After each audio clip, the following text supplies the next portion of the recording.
All right, so now if we're looking at finding the volume of a regular object. Now remember, a regular object is anything that has really all flat sides, something that we can easily use our metric ruler here with.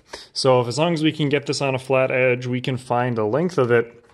And so we want to make sure that that we can do that. And then if we can do that, then that's going to be a regular object. And now when we're finding the volume of a regular object, we use the formula length times width times height. Now it's very similar to area on which you would just do length and width and all those, but now we want to add this depth piece, and that's going to help us find the volume of all of this, not just this face piece, but we're going to find all of the volume, how much space does this take up. So if we're going to do that, we need to, again, find the length, the width, and the height. So if we're doing that, so you want to make sure you're lining up, okay, our first dash here on this side. We really want to make sure that we have that.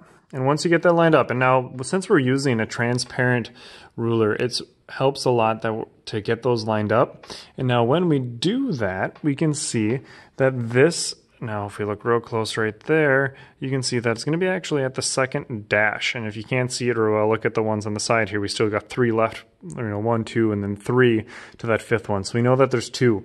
And then we're at the 10 here, which means you're going to have 10.2 for that length. All right, and then now we're going to turn and get the other length, doing the same thing, lining that up. Again, make sure we're not starting on the very end of the ruler, because you notice our 0 mark starts here.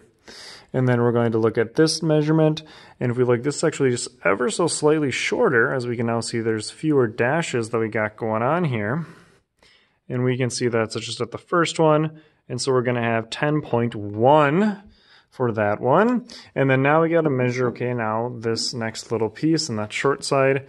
And if we look at that, if I can kind of hold this steady while we hold it up here so we get that lined up.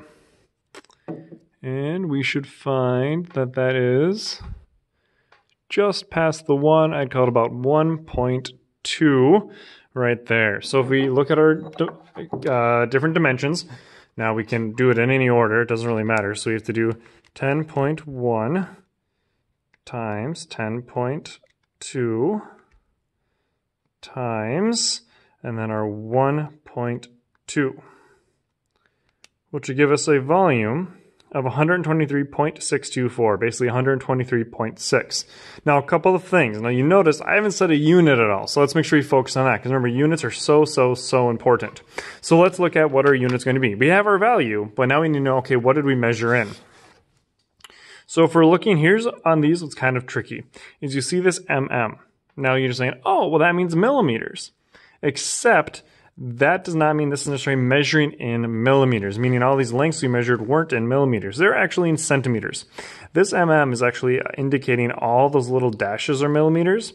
The 0 to 1 and then the 1 to 2, all those distances are actually centimeters, okay?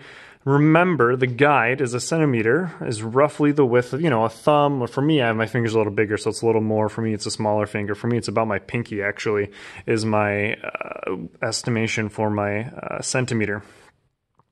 So just always keep that in mind. Well, usually this will tell you exactly what it is on a lot of our tools. This one is actually going to be centimeters that we're measuring in. Okay, so first things first.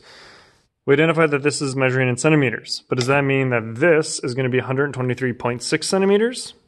Absolutely not, because centimeters is a unit of length. We didn't measure just the length on this aluminum block here. We measured it 3 times with centimeters, and then we multiplied them. And if we do that, that's when you get that cubic unit, right? So that's when we get centimeters cubed.